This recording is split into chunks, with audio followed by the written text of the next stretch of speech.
అందరికీ నమస్కారం. నమస్కారమే కదండి మన సాంప్రదాయపు సంస్కారం. కల్కితో కబుర్లు, సరదాగా కాసేపు. Like, share and subscribe. ఇప్పుడు మనం వైఎస్ఆర్ జిల్లాలోని ఒంటిమిట్ట ఆలయం గురించి తెలుసుకుందాం. ఒంటిమిట్ట ప్రాచీన హిందూ దేవాలయం. ఇక్కడ మూలమూర్తులుగా కోదండరాముడు, సీతాదేవి, లక్ష్మణ స్వామి ఉంటారు. కడప నుంచి రాజంపేటకు వెళ్లే మార్గంలో 27 కిలోమీటర్ల దూరంలో ఒంటిమిట్ట క్షేత్రం ఉంటుంది.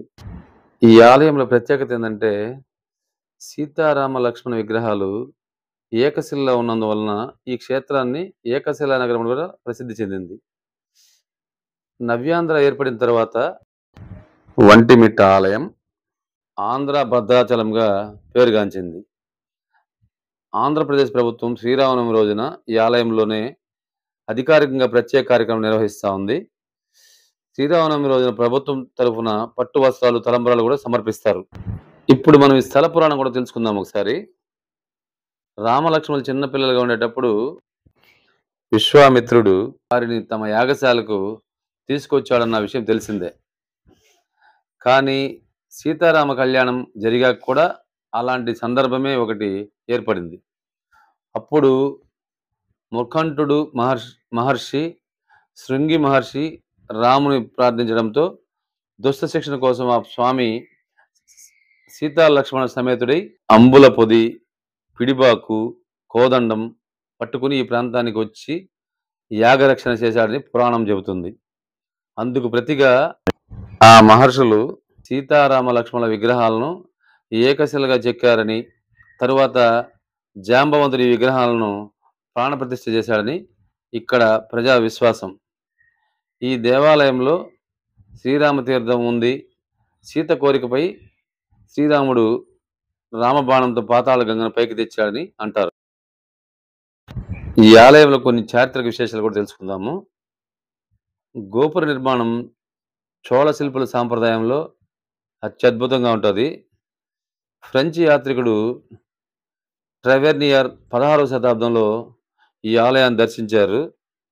భారతదేశంలోని పెద్ద గోపురాల్లో ఈ రామాలయ గోపురం ఒకటి అని కీర్తించాడు. ఆంధ్ర మహాభాగవతాన్ని రచించిన పోతన తాను ఏకశిలాపురి వాసిగా చెప్పుకున్నాడు. అంతేగాక తన భాగవతాన్ని ఈ కోదండరామునికి అంకితం ఇచ్చాడు.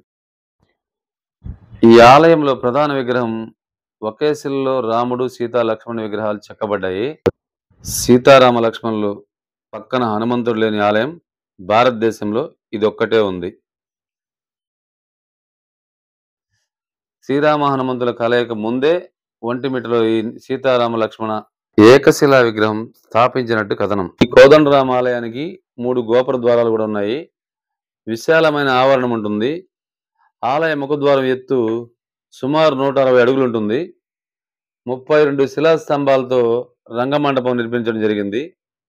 గోపురాలు చోళ పద్ధతులు నిర్మించబడ్డాయి.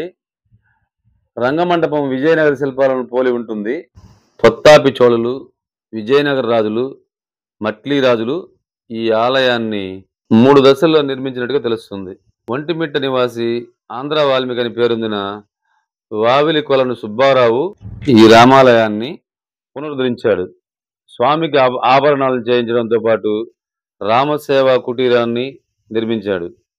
ఈయన టెంకాయ చెప్ప చేతబట్టి భిక్షాటన చేసి వచ్చిన సొమ్ముతో సుమారు 10 లక్షల రూపాయల విలువైన ఆభరణాలను చేయించగలిగాడు.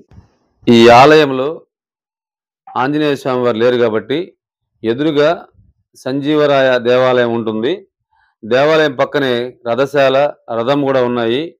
ప్రతి ఒక్కరు కూడా ఒంటిమిట్ట దేవాలయం దర్శించి స్వామివారి కృపా కటాక్షాలు పొందవలసింది కోరుకుంటున్నాను.